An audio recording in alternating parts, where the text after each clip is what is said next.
Brutus's sake. He finds himself beholding to us all. 'Twill benefit me no harm of Brutus here, this Caesar, with a... These actors weren't just legends on screen. Some of them lived harder, fought tougher, and risked more than their movie roles ever did. Father, you don't say, boy.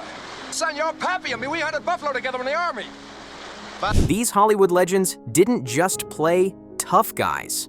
They lived it. From war heroes to street brawlers, their real-life exploits were often crazier than their movies. And number 4, his story was so dangerous, studios tried to bury it. So let's dive into the 10 toughest actors in Hollywood history. 10th, Audie Murphy. Thank you. Afternoon, ma'am. Let's kick it off with someone who didn't need to act brave because he was already a legend before stepping in front of the camera. Audie Murphy was just a teenager when he joined the military. By the end of World War II, he had earned 28 medals, including the Medal of Honor. Why? Because he held off 50 German soldiers for over an hour while wounded, then led a counterattack. Yeah, that happened. Murphy wasn't some hardened-looking war machine. He looked like a choir boy. But this baby-faced soldier reportedly killed over 240 enemy troops, more than some entire units. After the war, he played himself into hell and back, but even that movie toned down his heroics because it seemed too far-fetched to believe. Murphy suffered from severe PTSD, often sleeping with a loaded pistol under his pillow. His wife said she sometimes woke up next to a different man. On screen, he looked sweet. In real life, he was one of the baddest men to ever wear boots. 9. Charles Bronson. Harry tells me you faced bigger odds in the Travis County War. Well, they paid me $600 for that one. He said you got that Salinas thing cleared up in less than a month. You could say Charles Bronson's toughness was forged in fire, or more accurately, in coal. Growing up so poor he wore his sister's hand-me-downs, Bronson started working in Pennsylvania coal mines by age 10. Imagine breathing in coal dust while trying to survive street fights. By the time World War II came around, Bronson enlisted and became a B-29 gunner. After the war, Hollywood came calling, but Bronson brought the war with him. He never used stunt doubles for fight scenes. Why? Because he didn't believe in pretending. Co-stars often complained that his punches hurt because he wasn't faking them. After starring in Death Wish, Bronson received mafia threats for the film's gritty themes. He didn't blink. He told producers, "I've survived worse." Director Michael Winner later said, "Charles didn't act tough. He just was." Whether it was on the battlefield or the film set, Bronson's grit came naturally. He didn't have to fake a single punch. 8. Lee Marvin. Ask you where you were wounded during the war? Yes, I was shot in the ass.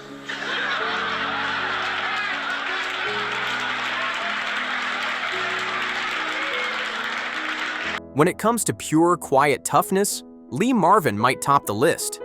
A decorated Marine sniper, Marvin saw brutal action during the Battle of Saipan, where he was shot in the backside, severing his sciatic nerve. He walked with a limp the rest of his life, but you'd never know it from his films. Marvin rarely talked about the war, but when he did, it was raw and honest. He once said, "Anyone who says they enjoyed combat is a liar or a fool." His off-screen life was just as wild.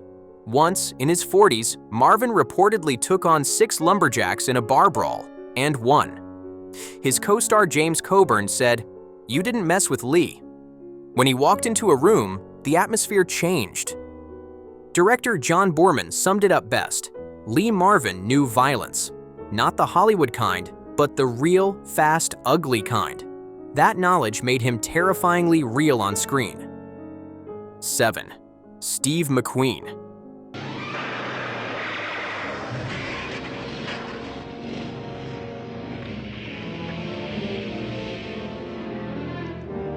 You can't make a list like this without the king of cool himself, Steve McQueen. Behind that effortless swagger was a rebellious Marine who spent 41 days in the brig for insubordination, but that same rebellion made him a hero. During an Arctic training mission, McQueen rescued 5 fellow Marines from drowning. After the war, he dove headfirst into motorcycle and car racing. He finished second at Sebring with a broken foot. That's the kind of man we're dealing with here. McQueen was known for doing 90% of his stunts. In The Great Escape, that legendary motorcycle jump, all of him. On the set of The Towering Inferno, while others flinched at the fire, McQueen demanded the real deal, actual flames, no special effects. And when Charles Manson reportedly targeted him, Steve didn't hire bodyguards. He carried a .44 Magnum everywhere, growling, "I'll handle this myself." Hollywood didn't make McQueen cool.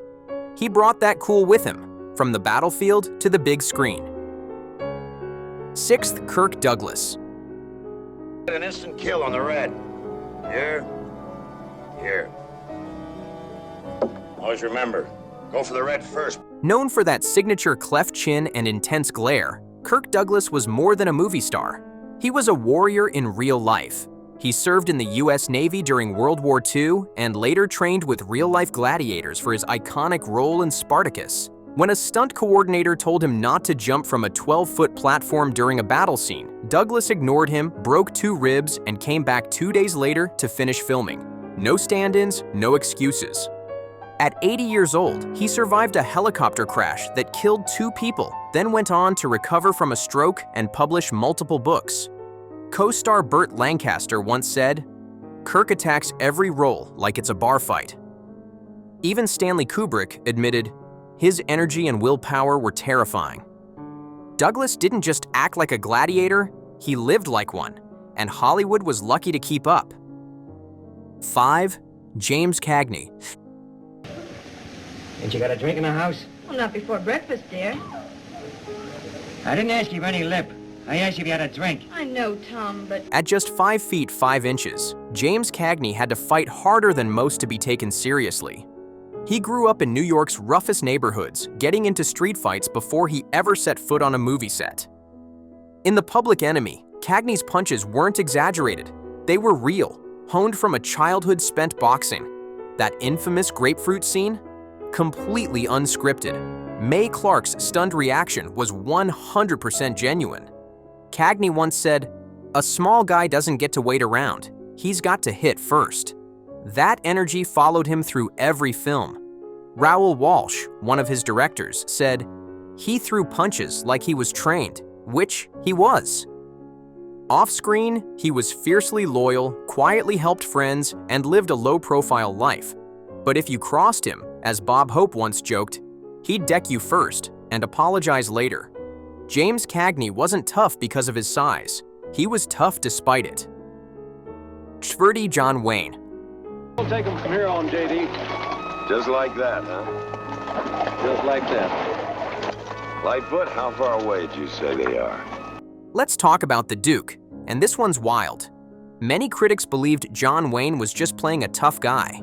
But behind the scenes, he was harder than rawhide. While filming The Alamo, he rode horses with broken ribs, refusing medical care because the film had to finish on time. And here's where it gets shocking. Wayne filmed The Conqueror near a nuclear testing site in Utah. Out of 220 crew members, 91 developed cancer, including Wayne himself. It's widely believed that the radiation exposure killed him. Yet, at the time, he dismissed the danger, saying, "I'll be fine, let's shoot." After lung surgery, Wayne continued doing stunts. In The Sons of Katie Elder, still recovering, he refused a stunt double. When warned it might kill him, he famously growled, "I do my stunts, or I quit." Even Kirk Douglas, who didn't agree with Wayne's politics, admitted, "You never questioned John's toughness." When studios tried to cover up The Conqueror's radiation scandal, Wayne's loyalty to the production cost him everything. Now that's brutal. 3. Robert Mitchum.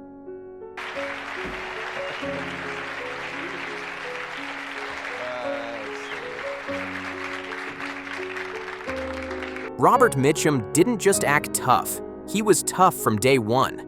As a teen, he rode the rails across America as a hobo, got arrested multiple times, and ended up on a chain gang in Georgia. Later, he worked in coal mines, boxed professionally, and eventually found his way into acting. Even a marijuana arrest in 1948 couldn't faze him. He served 60 days and laughed about it in interviews. On the set of The Night of the Hunter, he carried actress Shelley Winters up and down stairs for hours, barely breaking a sweat. His secret? I had one expression for 40 years and it worked. Director Edward Dmytryk once said, "Bob didn't pretend to be tough. He just showed up that way." Mitchum didn't play characters. He was the character. Second, Anthony Quinn. The bottom line is John Gotti clipped a soldier, my Duchin, without my okay. That's a flagrant violation. Born in Mexico during the Revolution, Anthony Quinn saw death before he ever saw a script. His family fled north, and Quinn took on brutal jobs as a butcher, bricklayer, boxer, and even a street preacher before acting. He broke his nose multiple times in real fights and often hauled his props, refusing assistance. For Zorba the Greek, he famously carried 200-pound logs up a mountain by himself. Director Elia Kazan described him as pure force, like an avalanche in slow motion. Sophia Loren added, "He had a warrior's body and a poet's soul." Quinn's strength wasn't manufactured in a gym, it was earned in life, and it showed. 1. Charlton Heston.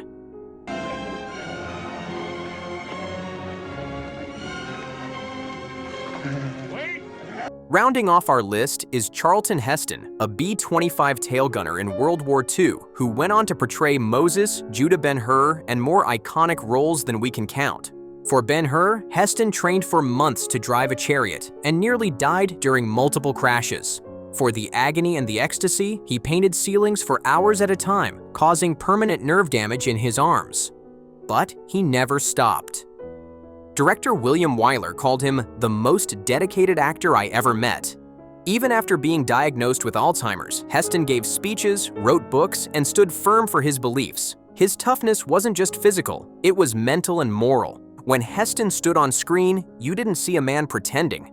You saw a man who lived everything he portrayed. These guys weren't made in Hollywood. They were carved from real life, steel nerves, and raw grit. So, who do you think was the toughest? Was it Wayne's cancer ordeal or Murphy's battlefield legacy? Drop your pick in the comments. And hit subscribe for more untold stories from behind the camera.